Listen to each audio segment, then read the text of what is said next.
Hey, remember this?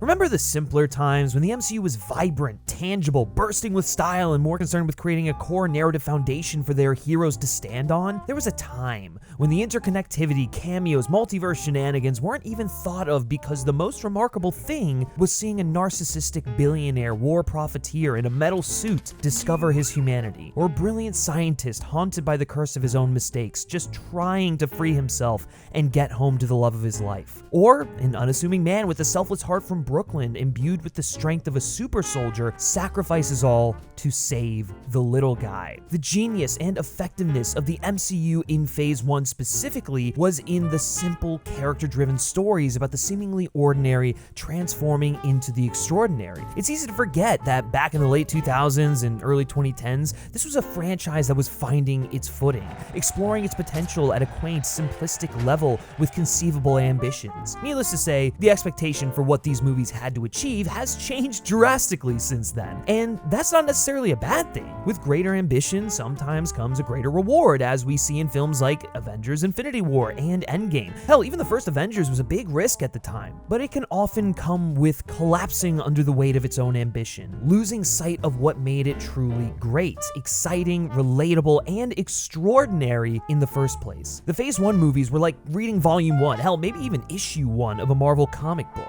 Then along came Thor, which was tasked with an entirely different, glorious purpose. For as much as Phase 1 of the MCU explored emerging heroes in our world, Kenneth Branagh's little cosmic Shakespearean drama opened up a whole new realm of possibilities. Things were about to get magical, or, scientific and magical, it's all one and the same, just the cosmos, the 9 realms, you get what I'm saying. Look, the point is, once you put a Norse god in your cinematic universe, you can't really change that. He's there whether you want him there or not. And what makes Thor such a unique entry in Phase 1 of the MCU is how its story is the inverse of what we had previously seen. Well, I guess Tony Stark believed himself a superior being, but he was still just a man, flesh and blood, and he gets a rude awakening when that shrapnel penetrates his bulletproof vest. It doesn't matter. The point is, Thor was literally a god, a being born with incomparable strength and abilities whose beefcake persona exuded more brawn than brains and hubris the size of the cosmos. His origin into the hero we know and love today was forged out of stripping him away of his powers, his hammer, his privilege, and having him learn humility and empathy for the average person by living among them, and even falling in love with one of them. It's only then that he's able to become Earth's protector, a hero. He has something to fight for, something to protect, someone to love, and tether him to our world. Again, Phase 1 was about the ordinary becoming extraordinary, but for Thor, in order to become extraordinary, he had to take an extra step and quite literally, and I guess metaphorically, come down to our level first. Up until now, the cinematic universe had its feet planted firmly within our known reality. I mean, reckless billionaires exist, evil corporations are a thing, World War II did happen, folks, and weaving our character stories around familiar settings or things we recognize has kept these movies safely grounded and pretty accessible to general audiences. Thor, however, banishes the idea of familiarity almost entirely, at least for a good portion of the movie. It's tonally different, unafraid to stay in its lane, and stylistically richer than ever before. So, with that being said, put on that helmet, grab your magic hammer, and let the Bifrost take you all the way back to 2011. It's time to talk about how Thor is Phase 1's underrated gem. And yeah, I'm on vacation, so I'm gonna leave you in the more than capable hands of my editor, Laurence. All right, I'll see you guys later. Whoa, hang on a minute. Hold your 8-legged horses. In all the 9 realms, you're going to be pretty hard-pressed to find more formidable fighters than those in Raid Shadow Legends. While Thor himself might not be a playable character, you should still be able to find the perfect fit now that there's more than 600 champions to choose from. There's also an equally insane variety of bosses to fight too. Remember that Minotaur? He'd be a worthwhile challenge for Thor, and probably for us as well. You've got to get in, steal his powerful scrolls from his labyrinth and in order to do so, you're going to need an advantage. So here's his strategy. He deals bonus damage for 2 turns, but takes bonus damage of his own on the 3rd turn, meaning you can use block debuffs or remove debuffs to clear off the hexes he places, greatly reducing his damage output. And then you can save up your serious attacks for when he's really vulnerable. I really enjoy the elaborate strategic boss battles that Raid places your champions in. I also love that this game is always trying to expand and improve, even though it's pretty amazing already. There's a ton of stuff happening in Raid this month. They're bringing out 5 pretty tough new looking champions that I can't wait to get my hands on. They're overhauling the champion vault, and Raid are running a huge series of Summer Splash events for the entire month where you can get your hands on some incredible skins for everyone's favourite dwarf, Trunda. As well as this, you can get your hands on the amazing Deliana, a brand new legendary champion from the High Elves faction, just by logging in. All you need to do is log in and play Raid for 7 days between now and July the 28th, and you'll get Deliana for free. And for new players, once you're in-game, just enter the promo code MyDeliana to get your hands on everything Raid has in store. This is the best time to get started in Raid, and if you click the link in the description or scan our QR code here on the screen, you'll get unique bonuses worth $30. We're talking a free epic champion, 200k silver, 1 energy refill, 1 XP boost, and 1 ancient shard so that you can summon awesome champions as soon as you get in-game. All this treasure is literally just waiting for you here on screen. So come and join FilmSpeak in-game, and thank you so much to Raid Shadow Legends for sponsoring this video. Right, let's talk about Thor. We open up the movie with humans looking up to the stars, skeptical but full of wonder about what discoveries they might make. A pretty fitting opening, I think, given the cinematic universe at the time, about to embark on a journey of Norse mythology, a far departure from their usual releases. It's almost like the film is asking you to keep your mind open, to just put your faith and put your trust in this puzzle piece and allow it to slot into place in the overall bigger picture like it's supposed to. And it doesn't waste any time for the movie to get down to it either. Odin tells his sons the story of his war with the frost giants, a staggering tale about how he once used his brute strength to force Jotunheim into submission, but in his old age relies on diplomacy and peacekeeping tactics. Loki interrupts his father, asking if the frost giants are still a threat, whereas Thor declares that when he's the king, he's going to hunt them all down and wipe them out, which tells us exactly who these future kings are as people. Loki opts to ask the important questions, adhering to his cold, calculated and analytical approach, whereas Thor relies on his inflated ego and a sense of entitlement, like he would just inherit the responsibility of slaughtering these people along with the throne. The characterization of these two brothers is the backbone of the story. It's not just a simple feud. Remaining faithful to Norse mythology, the conflicts inform the drama, and the relationship between these two is ever-changing and very relevant to the plot. Even beyond this one particular movie, actually, but let's not get ahead of ourselves. Thor at the start of this movie seems insufferable to be around. He's throwing tables, shouting orders, and just attempting to start fights with anyone literally the second things don't go his way. But I think to appreciate the character, we need to take a look at why he's actually like this. A wise king never seeks out war, but he must always be ready for it.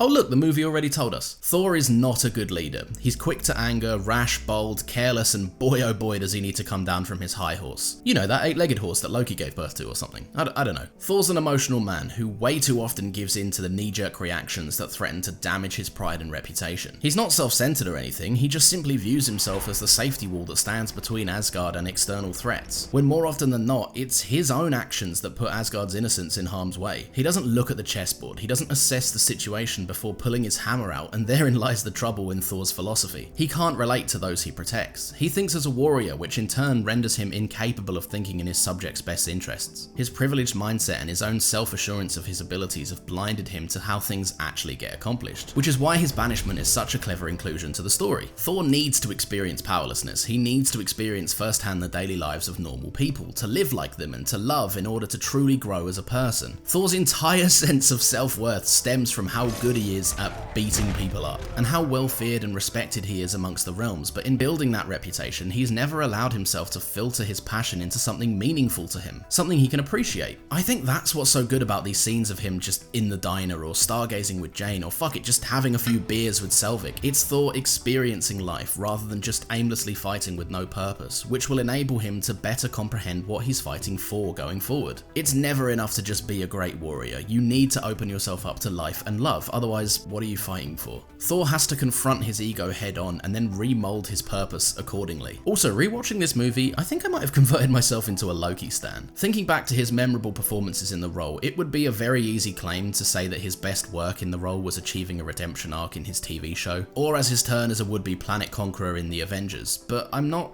really certain that that's true anymore. The characterization of Loki in this movie is fantastic. Hey, remember me? Alright, I'm gonna jump on in here, just let me interject. In fact, I'd argue you don't get those deep, philosophical, self-reflective, soul-searching moments that make the Loki series so goddamn spectacular if it wasn't for the groundwork laid in Branagh's first Thor movie. Aside from maybe the first Avengers movie, no, not that first Avenger, Thor is the most important film for Loki, and it's bolstered by the fact that he hasn't become Whedonized yet. I feel like in every subsequent film that features Loki, he strays further and further from who he was originally established as. Even jumping from Thor to Avengers, a mere 1 year gap in release, the character feels so conceptually different. As a result, the films that follow almost have to retroactively deconstruct how he got there, culminating with the Loki series. The first time we see Loki, Thor's coronation, an over-the-top grandiose affair that just seems to be beneath him. As he looks onwards in this close-up, we can clearly tell two things. Number one, he thinks this level of fanfare is ridiculous. And number two, he wants it for himself more than anything in the world. Just look at this shot after Thor's put in his place by Odin. Look at the way he creeps into frame. It just feels sneaky. He whispers in Thor's ear, a tactic that you can clearly see he's utilised to get his own way since they were children, convincing Thor to give in to his ill-informed impulses of anger, and then just how he flips on a dime in the next sentence to play this angel and devil over Thor's shoulder. It's brilliant. Like his brother, Loki desires to earn his father's respect, but unlike Thor, there's no limit to his methods of achieving this. I mean, look, sure, he can throw some hands if he needs to, but he's not a mighty warrior. Most of the fights he wins because of trickery or because the odds are already pre-stacked in his favour by design. That's the thing with Loki, he fights dirty and that's how he wins. From the moment he's touched by a frost giant and the truth reveals itself to him, that chip on his shoulder starts to grow until he crumbles under the weight of it. Not only has he grown up in Thor's shadow, but he now has concrete proof that his very existence, at least in his own eyes, brings shame upon his family. He asks Odin, "What am I?" To which Odin replies simply, "You're my son." And then Loki just has this look. "What more than that?"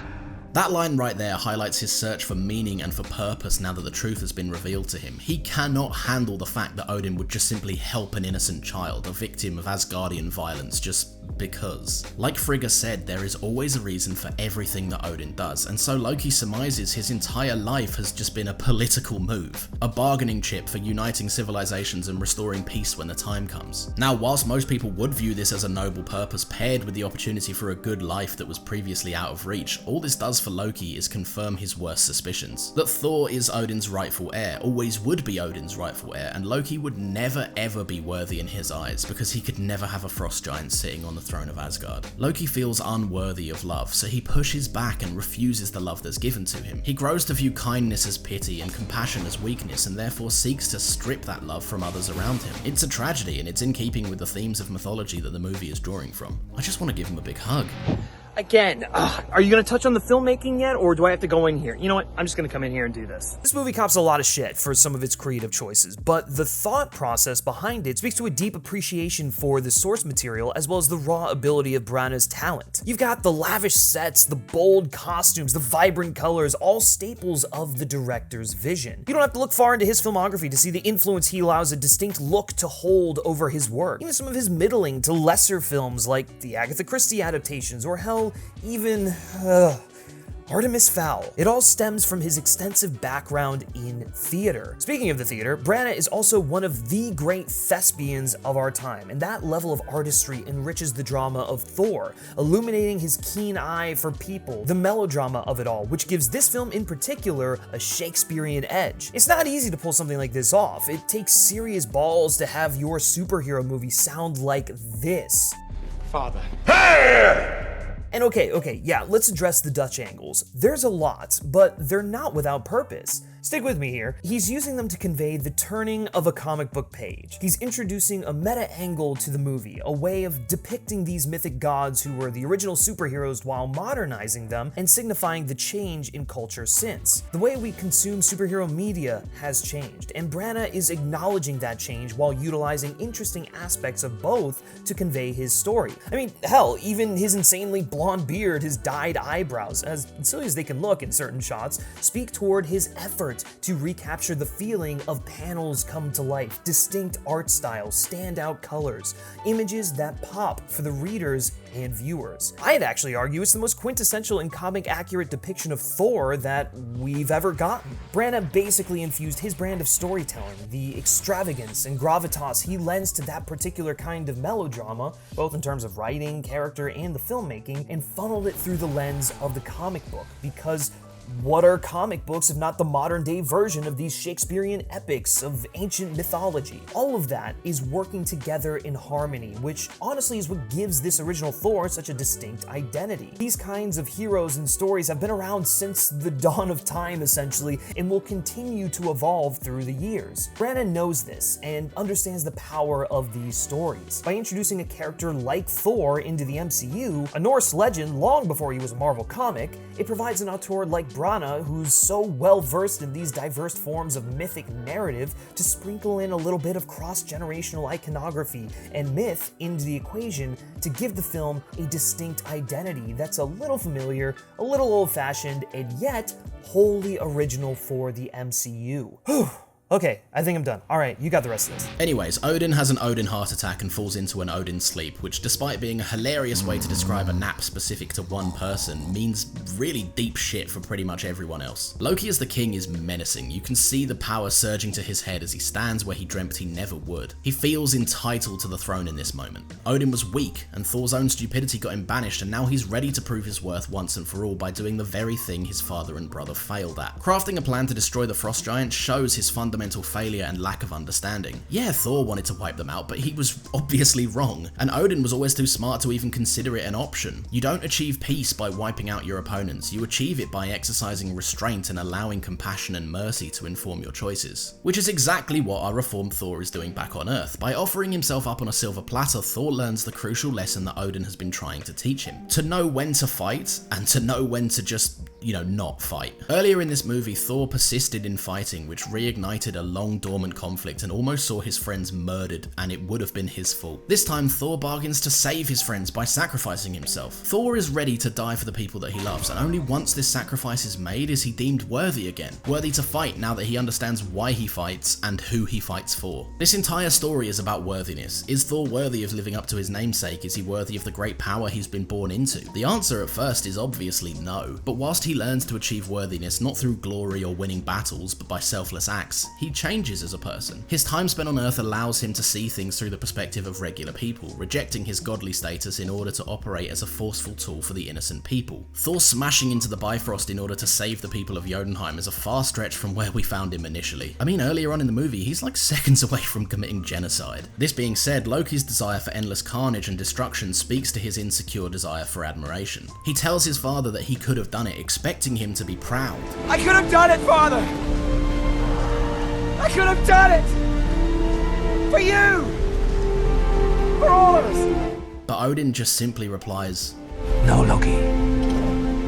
cementing his disapproval and rendering Loki's conquest utterly meaningless not only to him but to Loki himself. As Thor looks out into space, he's told of Jane's relentless searching. He's had an impact here, and for the first time ever, the glory to report, the influence and the inspiration he's caused didn't derive from bloodshed, slaughter or battle. Having rejected the throne until he's sure that he can be worthy of the position, the movie ends on a really optimistic note. Kenneth Branagh really redefined what a god is capable of here, all whilst making decisions to 1. Elevate the caliber of the storytelling, 2. Expand the conventions of the genre, and 3. Respect the source material. Oh, and also introduce arguably the most ambitious hero to a realistic grounded world. This is an impressive movie, it really is. To make us care about a character that is this far removed from our experiences is quite difficult, which is why Thor remains worthy of its title. Phase 1's underrated gem.